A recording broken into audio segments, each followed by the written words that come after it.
Have you ever built walls so high around your heart that even you forgot what was on the other side? Nathan Hale had everything: money, power, a name that opened doors and closed deals.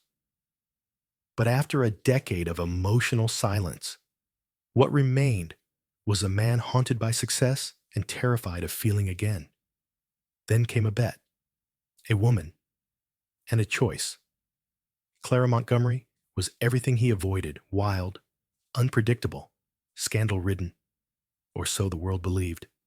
But beneath the headlines was a soul fighting to be heard, a legacy worth protecting, and a heart no one had truly touched. What would you do if love showed up not as a promise, but as a challenge, not with comfort, but with truth? This isn't a story about perfect people. It's a story about broken pieces, unexpected beginnings, and the courage to choose something real. Stay with us, because sometimes the most powerful stories begin with a risk. If this opening moved you, please like, share, and subscribe to Shining Stories. Let's begin. It was a Thursday night in late November, and Chicago's skyline shimmered against the black canvas of a cold, rain-slicked sky. From the top floor of the Hale Tech building, the city looked like a constellation trapped beneath glass. But Nathan Hale didn't notice the beauty. He was too used to heights. He stood by the floor-to-ceiling window of his penthouse office, one hand in his pocket, the other cradling a crystal glass of bourbon. The drink, untouched, reflected the dim light of the pendant lamp above his desk. The man himself, tall and impeccably dressed in a navy wool suit, looked more like a statue than someone alive. His eyes, gray, like winter water, were locked on the streetlights far below, watching them blink through streaks of rain. At 54, Nathan Hale was the kind of man headlines admired and people misunderstood. Billionaire, tech visionary, ruthless dealmaker. He had founded Hale Tech in his 30s, built an empire, and held more patents than he could count. But none of that made him feel anything anymore. Success, as he had come to learn, was a strange kind of silence. A soft chime echoed from the private elevator behind him. Only one person had the access code to that floor: Peter Caldwell. The door slid open, and Peter stepped in, shaking off his trench coat and brushing water from his silvering hair. "Still haunting the office like a ghost?" he asked lightly. But his eyes scanned Nathan's expression with concern. Nathan didn't turn around. "I couldn't sleep." Again, Peter walked over, plopped down into one of the leather chairs, and crossed his legs. "You know, most people who've just sold off their third international subsidiary for over $400 million take a vacation." Nathan sipped the bourbon, not for taste, but for ritual. Vacations are for people who have something to come back to. Peter paused. He knew better than to push too soon. He looked around at the sleek, cold elegance of the office, the black marble, the steel lines, the absolute absence of anything personal. Even the awards on the shelf seemed indifferent. "You ever think," Peter said carefully, "that maybe you built this place not just to run a company, but to keep people out?" Nathan smirked, though there was no humor in it. "People are expensive distractions." Peter leaned forward, elbows on knees. "No. Nathan, you're just afraid. You've been afraid since Beth walked out that door 10 years ago." The name hit like a crack in glass. Beth. The wife who had once sat by that same window, barefoot and laughing, reading a paperback while Chicago twinkled around her. The woman who had fallen in love with a dreamer and left a machine. She didn't walk, Nathan said quietly. She ran. With my business partner. Peter flinched, but nodded. Exactly. And ever since then, you've shut the world out. You're rich as sin, admired, feared, but empty. Nathan didn't respond. Peter reached into his coat pocket and pulled out an invitation. Cream paper, gold trim. What's that? Nathan asked. A charity gala. Tomorrow night. Art foundation. Wine. Overpriced paintings. People pretending to care. You know, the usual. I'll pass. You won't. Peter's eyes gleamed with something else now. Mischief, maybe challenge. Because I found something interesting. Or rather, someone. Nathan turned. Finally. Peter smiled. Her name's Clara Montgomery. 32. Heiress to Montgomery Media. Known to the press as the Wild Rose of Manhattan. Apparently crashes more parties than she attends. Dances barefoot in designer gowns. Publicly fired her own PR team mid-interview once. Tabloids love her. Nathan raised an eyebrow. And you want me to? What fund her next scandal? Peter stood, walking toward the window. No. I want you to meet her. Spend some time with her. Nathan's voice cooled. You're not seriously suggesting I date a socialite half my age. I'm suggesting, Peter said, turning slowly, that you try to feel something again. She's fire. You're ice. Maybe what you need isn't more silence. Maybe it's someone who challenges everything you've come to accept. Nathan stared at him. You sound like a therapist. Peter grinned. I sound like someone who's tired of watching his best friend die slowly behind a desk. Then, after a beat, he added, I'll make you a wager. Nathan narrowed his eyes. I don't gamble. You used to. Before you had everything to lose. Peter stepped forward and laid the invitation on the desk. Spend 3 months with her. Help her clean up her image. Make her the kind of woman your board would approve of. You succeed. I sign over my entire stake in Streamline Studios. All 18%. Nathan froze. That was worth more than $50 million. And if I fail, you give me Hailtech's property in Aspen. A heavy silence stretched between them. The snow-capped lodge in Aspen was Nathan's only retreat. He hadn't been there in 5 years, but he still clung to it like a relic from a former life. You want me to play Pygmalion? Peter shrugged. Or maybe just see if something broken can recognize something beautiful.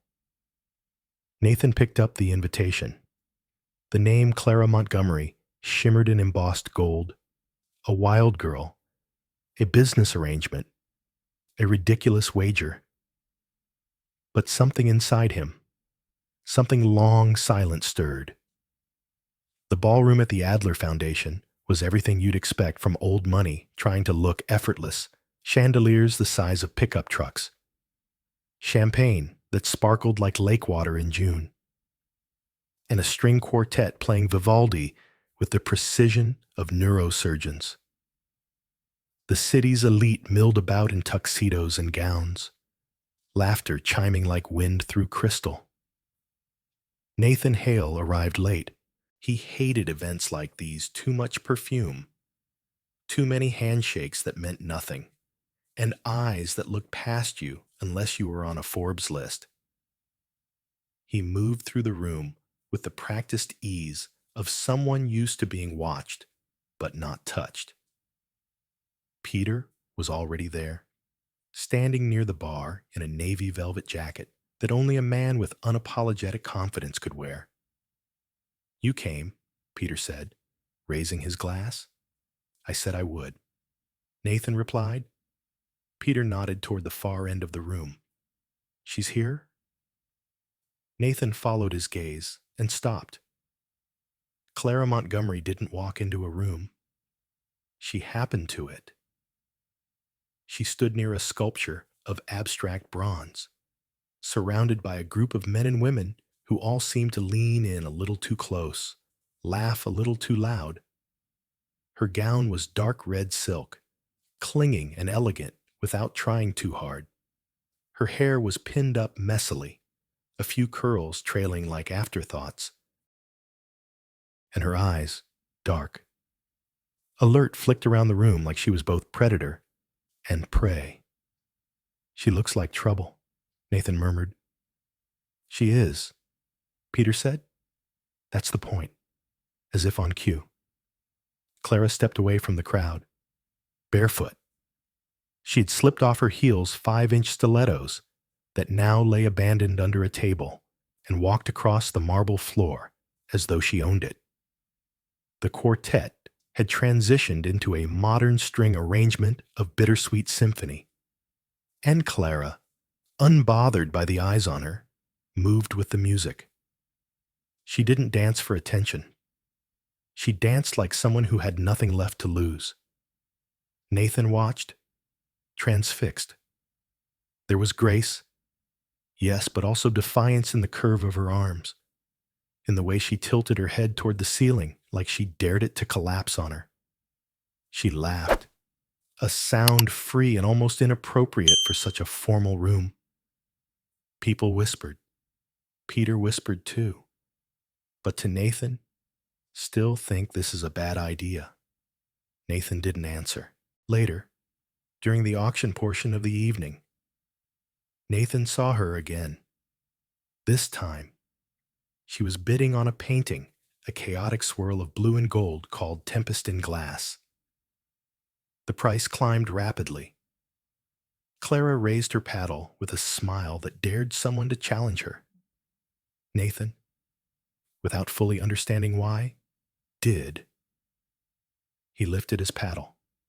The room hushed. The auctioneer blinked. New bidder. 100,000. Clara turned. Their eyes met for the first time.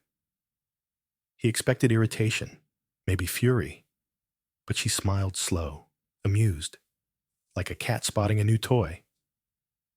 When he won the painting, she clapped, mock applause. Then she vanished. Nathan found her on the rooftop terrace, lit dimly by golden lanterns and the dull glow of city lights beyond. She stood near the railing, barefoot again, holding a glass of something dark. The wind caught the hem of her gown, making it flutter like a flame. She didn't look at him as he approached. "Did you come to gloat?" she asked, voice soft but sharp. "No," Nathan replied. "To make an offer." Now she turned. Her face was different up close, softer, more tired than the tabloids showed.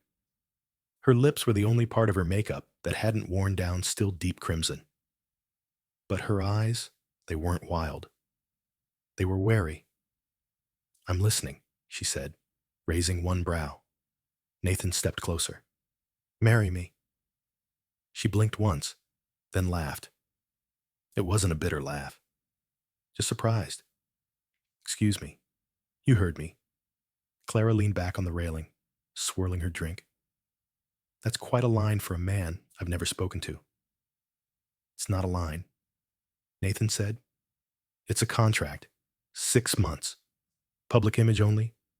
I protect you from the press. From whoever you're running from. You pretend to be my wife. At the end, you get a payout. I get a cleaner reputation. Everyone wins."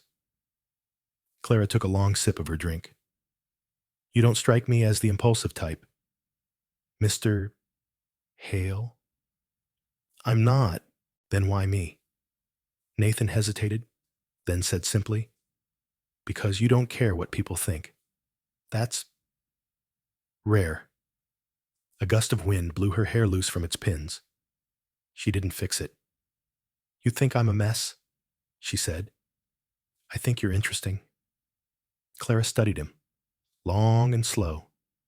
Then she said, "One condition. When it ends, it ends. No strings, no broken hearts, no pretending we were ever something we weren't." Nathan held out his hand. "Deal." Her fingers touched his. For a second, the wind dropped, the city quieted, and Nathan felt a pulse of something he hadn't felt in years. Not love, but maybe the possibility of it. The following Monday, the contract arrived in Clara's inbox. 15 pages of legal language, bulletproof clauses, and blank signature lines. Nathan Hale didn't do anything halfway. She read it in silence at her kitchen table, sipping coffee from a chipped mug that once belonged to her father. The apartment was quiet, save for the rain tapping on the window like a nervous guest. Her phone buzzed Nathan, no doubt, but she let it ring out. There was something both absurd and oddly comforting in how clinical the contract was. No romantic language. No till death do us part. Just timelines, public appearances, and a 6-month expiration date. Clara set the papers down and stared out the window, across the street. An elderly couple walked under one umbrella, her hand tucked inside his coat sleeve. Clara blinked, unsure why the image made her throat tighten. She signed the contract that afternoon. The wedding was scheduled for Friday. No fuss, no fanfare. Nathan offered a private ceremony at City Hall, but Peter insisted otherwise. "If you're going to lie to the world," he said, "at least make it look like a fairy tale." So they married under the vaulted arches of St. Dunstan's Cathedral, surrounded by carefully curated guests and flashing camera bulbs. Clara wore a cream-colored gown with clean lines and no lace, elegant, almost austere. Her hair was swept into a bun, soft tendrils framing her face like ivy. Nathan looked exactly like what he was, a man used to wearing power like a second skin. They exchanged rings. They posed for photos. They smiled like strangers hired to play husband and wife. The reception at the Whitmore was a symphony of etiquette. Crystal glasses clinked. String quartets hummed in corners. Investors and influencers mingled, all eager to gossip about the surprise union. Clara moved through the crowd like a pro, laughing at the right jokes, touching Nathan's arm just enough for cameras to click. But Nathan watched her closely. There was a moment, brief, almost imperceptible, when her hand trembled as she lifted her glass, and another when she stood alone by the balcony, her back turned, the city lights washing over her like an old memory. Later, in the penthouse suite Nathan had reserved at the Whitmore, Clara stood by the window, still in her dress, bare feet on the cold marble floor. The lights of Chicago stretched endlessly below, quiet and uncaring. Nathan loosened his tie. "You look like you're about to run." Clara didn't smile. "Should I? That depends. On whether you're still thinking this was a mistake." She turned then, arms folded across her waist, eyes unreadable. "I wasn't expecting you to be decent. I wasn't expecting you to be calm," he replied. "Guess we're both underwhelmed." Clara snorted, the sound more real than anything that had passed between them that day. Then, softly, she said, "We should talk." Nathan walked to the minibar and poured 2 fingers of bourbon. "About what you think you know about me." He handed her the glass, and their fingers brushed. Neither commented. "I'm not what the headlines say?" Clara began. "Not really." Nathan said nothing. Just sipped. All those parties, the outbursts, the boyfriends, the PR disasters that was never me, or not fully me. My stepmother curated it. He looked up. Excuse me. After my dad died, she took over Montgomery Media. But according to his will, I inherit everything on my 33rd birthday, unless I'm deemed unfit, unstable, embarrassing to the brand. She laughed bitterly. So she made me look exactly that. Nathan set down his glass. That's calculated. That's Helena. Clara walked to the window again, and when her smear campaign wasn't enough, she tried to marry me off. To a man twice my age, with 4 ex-wives and a list of NDAs longer than your board reports. Nathan joined her at the glass. The city below felt far away, like a painting behind museum glass. I needed out, Clara said quietly. And you offered me something different, cold, but clean. There was a pause. Nathan asked, "Why did you agree so quickly?" She didn't answer immediately. Then, without looking at him, she whispered, "Because I wanted a choice. Just once." Nathan turned to her. "And now that you've chosen, I want one more thing." He waited. "I want whatever this is, to be honest, even if it's fake. No pretending we like each other. No pretending we don't. Just truth, even if it's uncomfortable." Nathan nodded slowly. "I can do that." She looked at him, really looked at him, for the first time. "I don't want to be tamed," she said. "I don't want to tame you."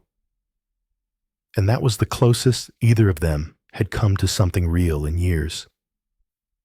The morning after their wedding, Nathan Hale awoke to the scent of coffee and silence.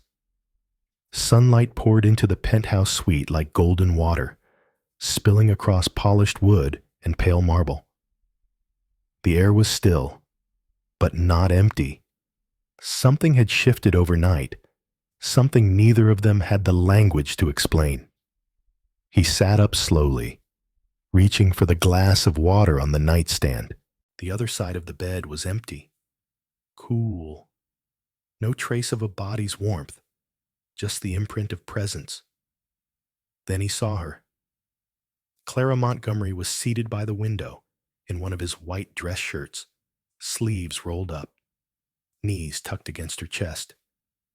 Her hair was a mess of waves, backlit by morning light, and in her hands was a steaming mug with faint cracks near the rim. She looked peaceful, but her eyes never stopped scanning the horizon. Nathan leaned against the headboard. "Good morning." She turned slightly, offering a quiet smile. "Morning, husband." The word felt strange between them, like trying on a coat that didn't quite fit but not unpleasant. He chuckled under his breath. "How's married life treating you?" She glanced at the skyline. So far, no disasters. He stood, walked barefoot across the cool floor, and poured himself coffee from the tray a hotel attendant must have left outside. The bitter warmth grounded him. When he turned, Clara was watching him with a look that was less playful and more deliberate. "We should talk," she said softly. "We're married now," he said. "Isn't that required?" Clara took a breath, lowered her legs, and stood. She walked over, her steps soundless against the hardwood. She stopped a few feet from him, not distant, but not close either. "There's something else," she said. Nathan waited. All those headlines. Clara said, the wild girl image, the scandals. Most of it was staged. Helena made sure of that. She controlled the narrative. She needed the board to see me as a liability. And I let her, for a while. He absorbed her words slowly, like unraveling a knot. And now, Clara's voice dropped. "Now I'm tired of playing the villain in a story I didn't write. Nathan crossed his arms. You said there was something else.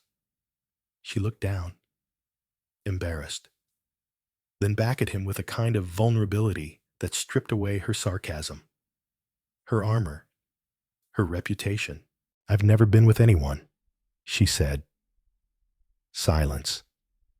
Nathan blinked. What do you mean I mean what it sounds like? Not the way married people are supposed to be. Not even close. Her voice wavered, but held steady. The tabloids made me out to be reckless. But the truth is, I've spent so much time surviving. I never trusted anyone enough to be that close. Nathan exhaled slowly. Clara, you don't have to say anything. She rushed. I didn't want this to be a secret.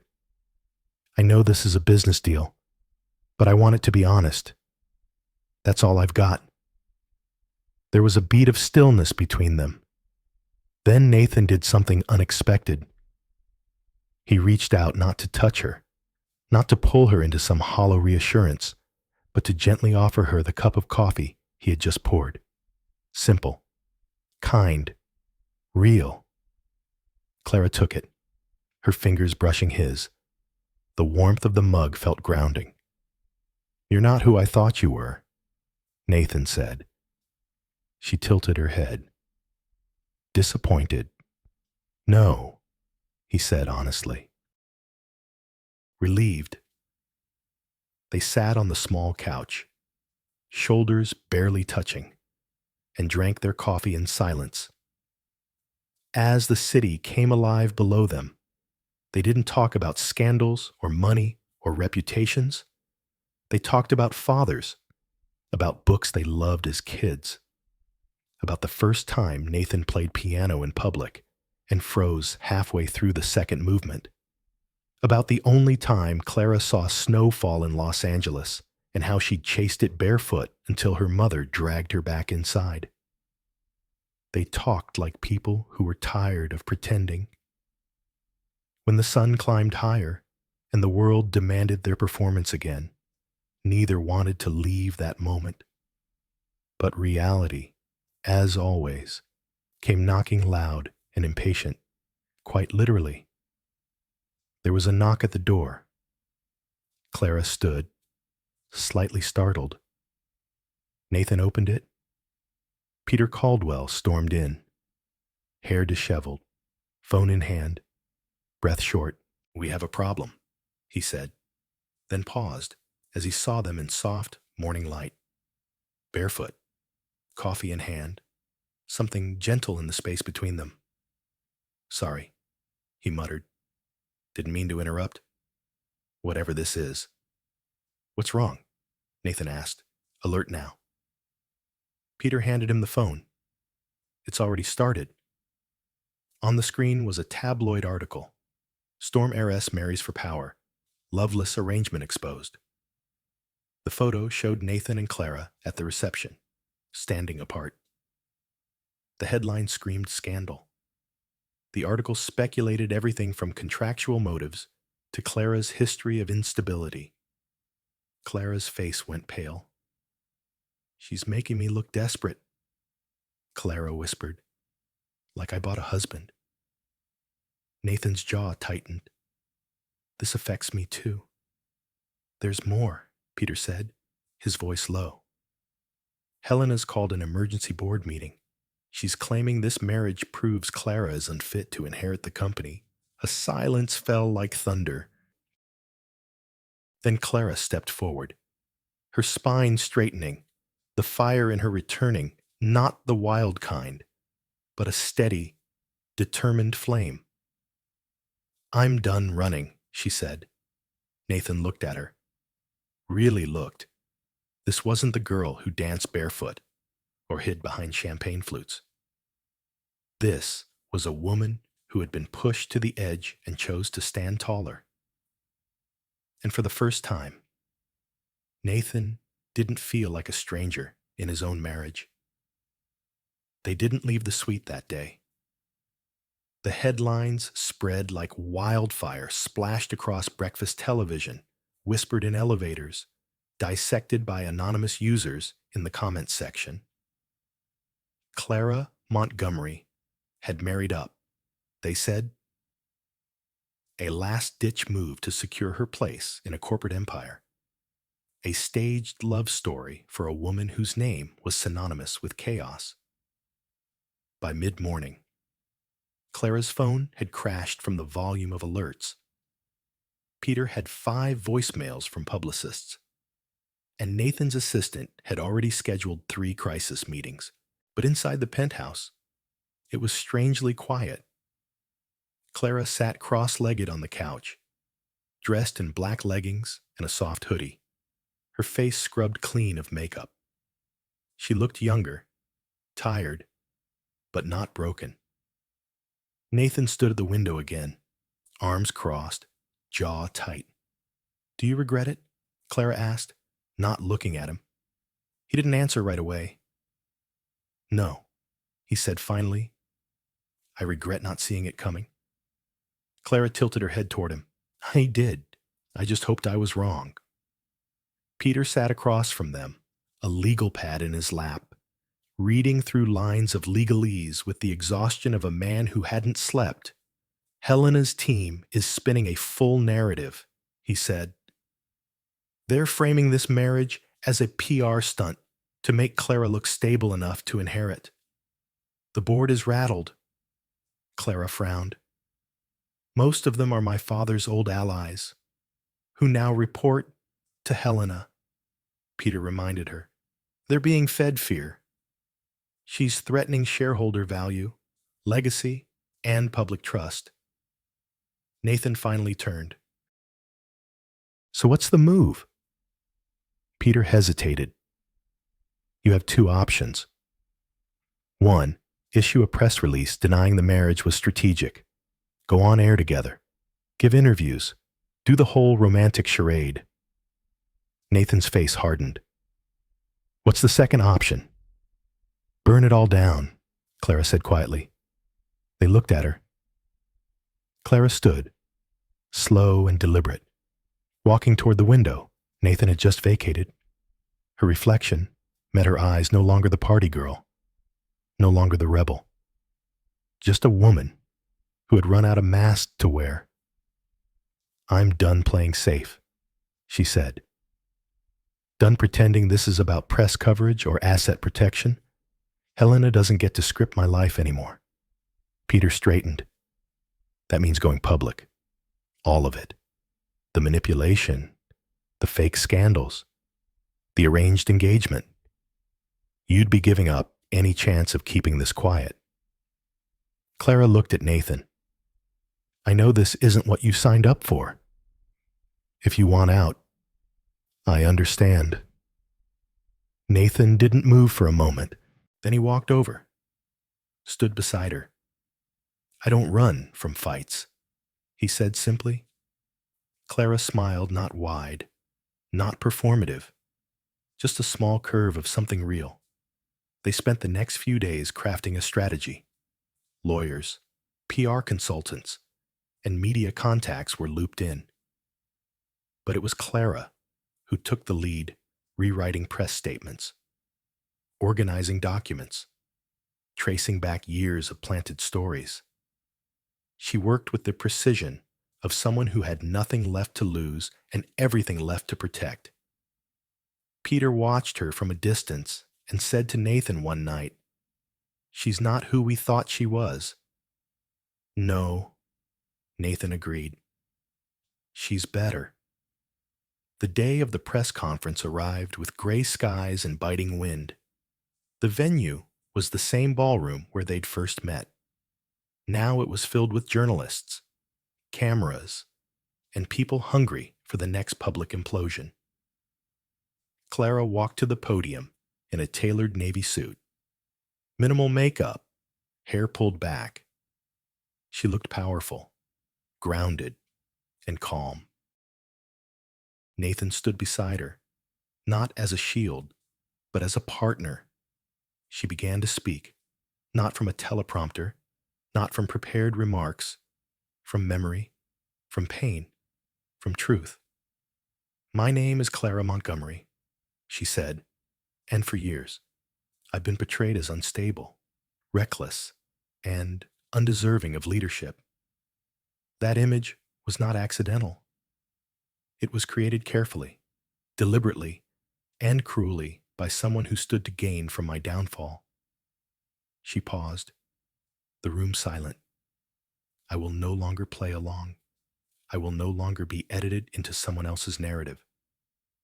She pulled out documents, emails, contracts, records of PR campaigns funded by Montgomery Media under Helena's direction, evidence. The cameras clicked faster now. I married Nathan Hale because I needed a choice in a life where every choice had already been made for me. What started as a transaction became something far more honest than any of the lies that came before it. She turned to Nathan. I won't pretend to be a fairy tale, but I will be honest. I will be fierce, and I will not be erased. The room exploded with questions, but Clara stepped back. The message had been delivered. Later that night, they sat together on the rooftop of Hale Tech, overlooking the city. Clara's heels were off, her feet swinging from the edge. Nathan had loosened his tie, undone the top button. You didn't have to do that, Clara said. I know. You could have protected yourself. Let me take the hit alone. Nathan looked at her, his voice rough. I couldn't. Why not? He didn't answer right away. Then, because somewhere between your first smirk and your last sentence, this stopped being about the bet. Clara turned to him. He continued, and maybe it never should have been. She blinked, tears rising but unshed. It's messy, she whispered. All of it. Yeah, he said, but so is anything real. They didn't kiss. They just sat there, two people who had found something solid in the rubble. And for the first time in a long time, neither of them wanted to be anywhere else. It was Peter's idea to get away. Disappear for a few days.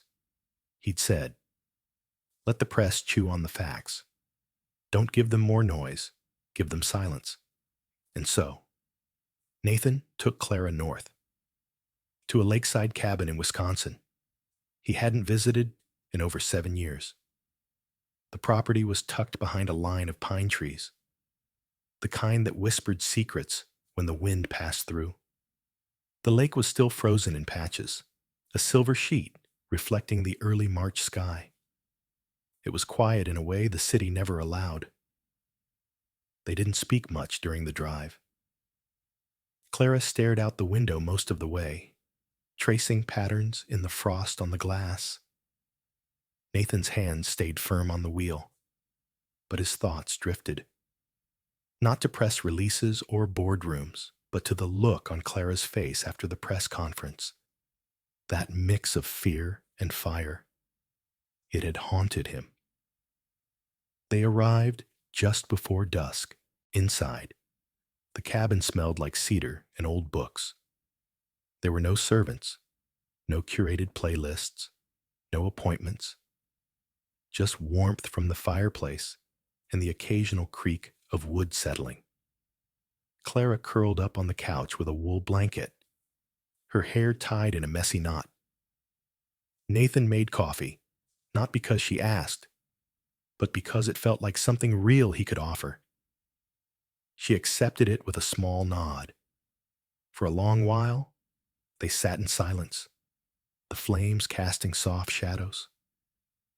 Then Clara spoke. When I was little, I used to think my dad was a magician. Nathan glanced over. She wasn't smiling, just remembering.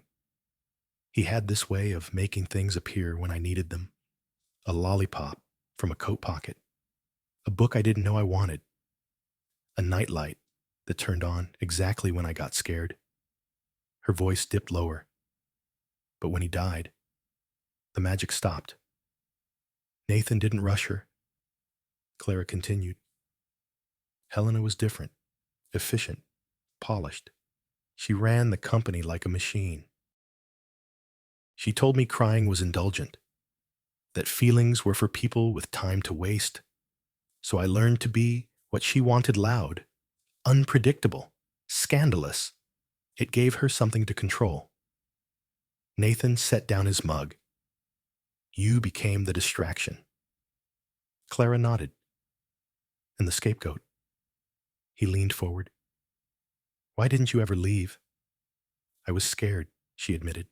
Scared that if I left, no one would believe my version of me. Nathan met her eyes. I believe you. She looked at him, expression unreadable. Then, almost in a whisper. Why? Because I know what it's like to live in armor. He stood and walked to the fireplace, tossing in another log. The flames roared gently, casting new light on his face. My father, Nathan began, was a quiet man, mechanic, worked 12 hours a day, 6 days a week, never complained, never hugged us either. Clara listened, her body still. I used to think love meant proving your worth, earning it. So I built something no one could ignore. She understood the subtext. You thought if you were successful enough, she'd come back. Nathan nodded once. Beth didn't leave because I failed. She left because I disappeared. I stopped being human. I became a title. And once someone breaks your trust, it's hard to risk anything real again. They let the silence sit for a while. Then Clara said, so we're two ghosts trying to haunt each other back into living. Nathan chuckled quietly. Something like that. She reached for another log and tossed it into the fire with more force than necessary. Sparks flew, a few landing near her feet. Do you think people ever get to stop surviving? She asked. I think some do, Nathan said. When they meet someone who makes surviving feel unnecessary. Their eyes met again. Something shifted. Clara stood, walked over, and sat beside him on the rug by the fire. Not touching, but close enough to feel the heat of each other's breath. Do you ever wonder, she asked softly, what we would have been if none of this had happened? If we met at a coffee shop instead of through a contract all the time, he said, and I still would have noticed you. She looked down. Even if I wasn't in heels and scandal. Especially then. Nathan reached for her hand, not as a move, not for romance. Just to hold something real. Clara let him. And for the first time in years, neither of them felt like they had to perform. Later that night, Clara sat alone on the porch, wrapped in a blanket, staring at the stars. Nathan came out quietly and joined her. You know, she said, I never believed in second chances. He smiled. Neither did I. But here we are. Here we are, he echoed. Not healed, not whole, but willing. And maybe that was enough for now.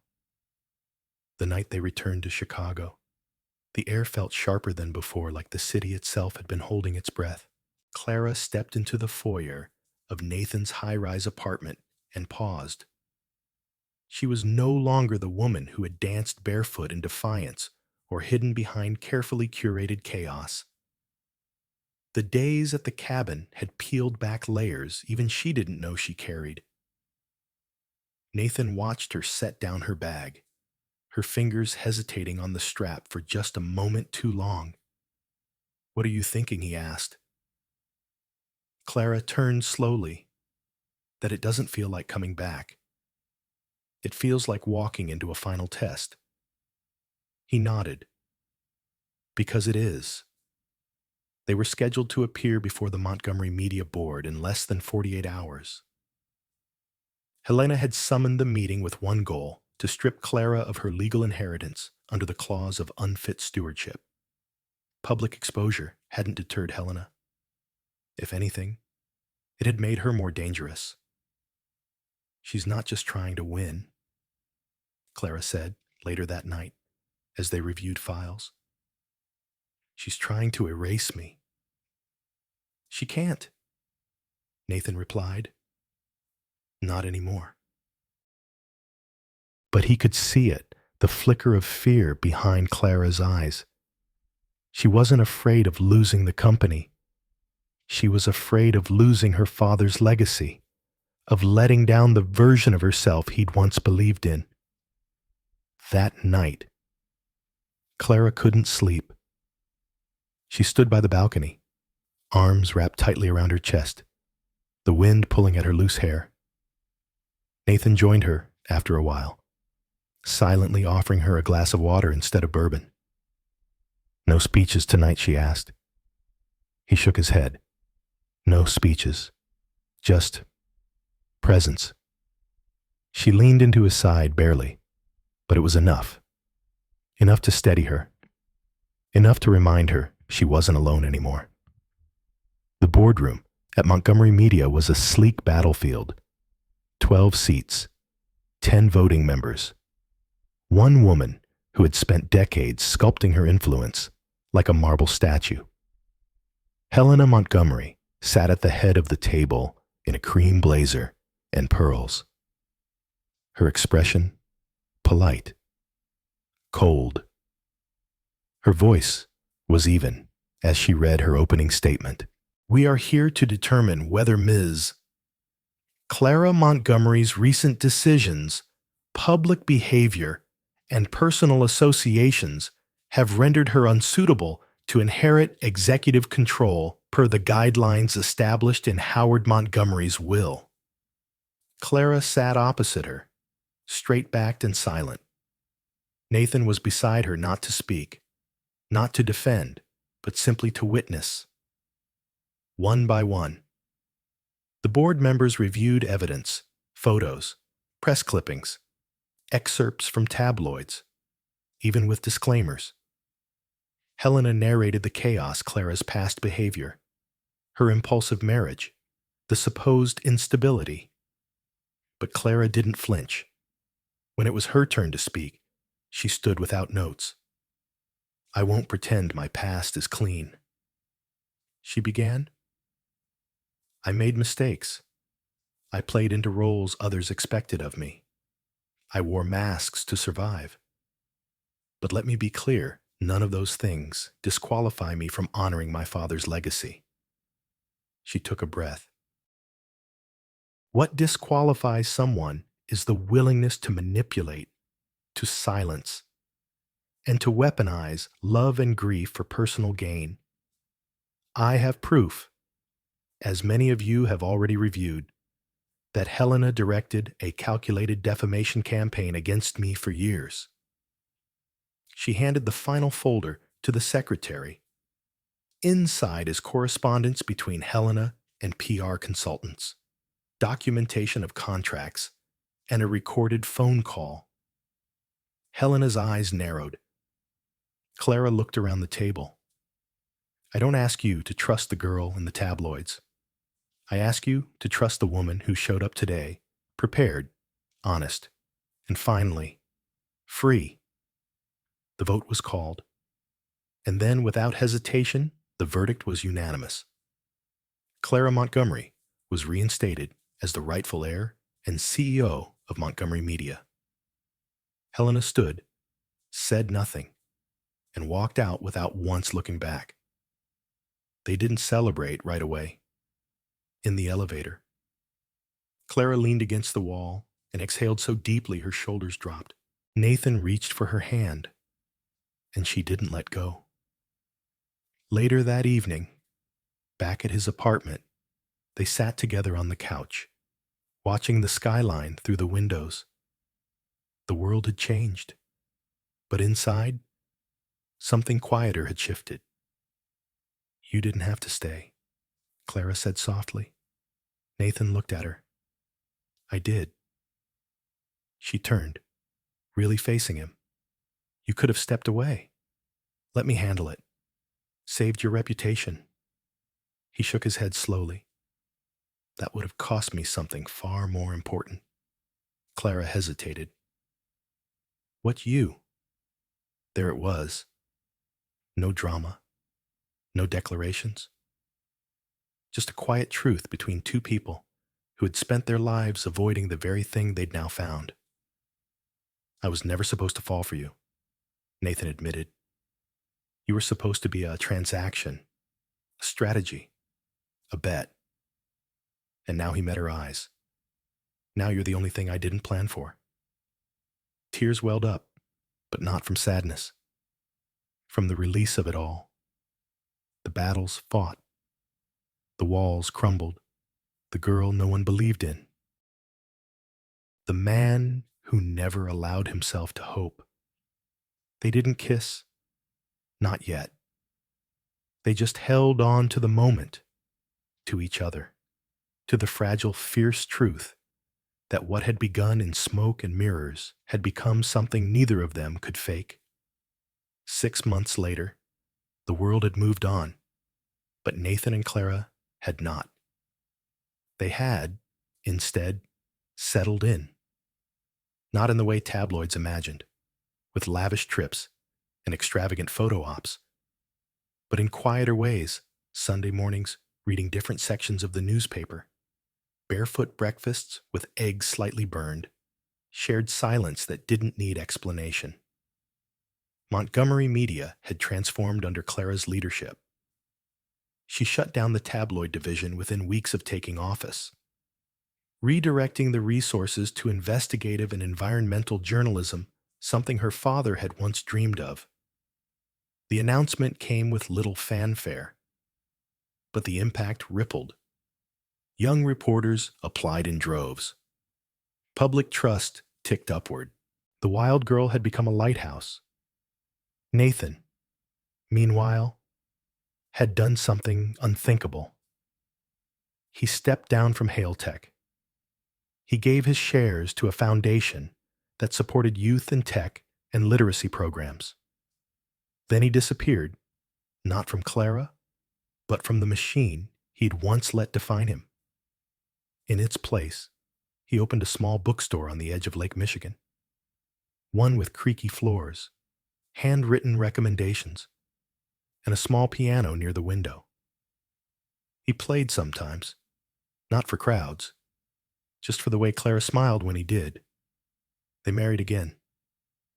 This time, on their own terms. No media, no gowns worth a year's salary.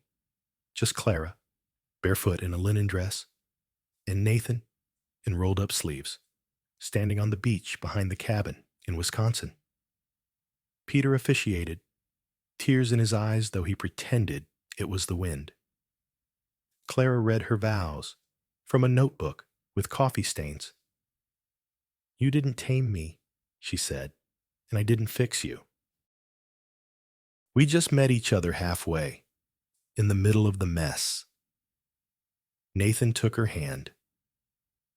And I wouldn't trade that for all the perfect stories in the world. They danced after the ceremony. No orchestra this time, just a Bluetooth speaker playing an old jazz song no one remembered the name of. But it was theirs now, later, as the sun dipped low, casting the lake in hues of amber and blush. Clara sat beside Nathan on the dock, their feet in the water. Do you ever regret it? She asked. Nathan didn't look away from the horizon. The bet. She nodded. He smiled slowly. Especially because you weren't what I expected. She turned to him, curious. You were more, he said simply. They sat in silence, the kind that didn't need to be filled. The world never quite understood their story. Some still whispered about scandals. Others spun it into a redemption arc. But those who mattered knew the truth. That love, real love, isn't loud. It doesn't arrive with guarantees or grand gestures. It shows up in moments small, fierce, and honest, in shared pain, in unexpected laughter, in the quiet decision to stay. Clara Montgomery had once been a girl everyone tried to define. Nathan Hale had once been a man afraid to feel. And together, they had learned that the heart doesn't need taming. It needs understanding. Some nights, when the bookstore had closed and the city felt far away, Nathan would sit at the piano while Clara read nearby, her head tilted toward the sound. Sometimes she cried, not from sadness, but from the tenderness of it all. And sometimes, Nathan would pause between notes, look up, and whisper, This is what I never knew I wanted. And Clara would smile, because some endings aren't really endings. They're just the beginning of something real. De, I, la, oen, ng ke, ti, thong, ipibabae, hachke, ti, tuan, bi, kochui en, we tv igitings vi en nihang. So si ve fu hepi vi kongitrungne kao tui. Sometimes, life surprises us, not with grand miracles, but with the quiet arrival of someone who sees us, not for who we pretend to be, but for who we truly are. This story isn't just about love. It's about healing from wounds we've carried for too long, about the walls we build in the name of strength, and how, in the right moment, the right person doesn't tear them down, but gently invites us out. We are never too old to start over, not in career, not in love, and certainly not in how we see ourselves. What Nathan and Clara discovered is something we all need to remember. The bravest thing we can do is to choose truth over comfort and connection over protection. Even after a lifetime of silence, it's never too late to speak. Even after loss, it's never too late to feel again. And sometimes, the most beautiful chapters begin with a quiet, honest risk. Thank you for spending your time with us. If this story touched something in your heart, if it made you feel, remember, or simply pause, please consider liking, sharing, and subscribing to Shining Stories. Your support helps us continue to tell stories that heal, inspire, and connect us all. Until next time, take care of your heart and each other.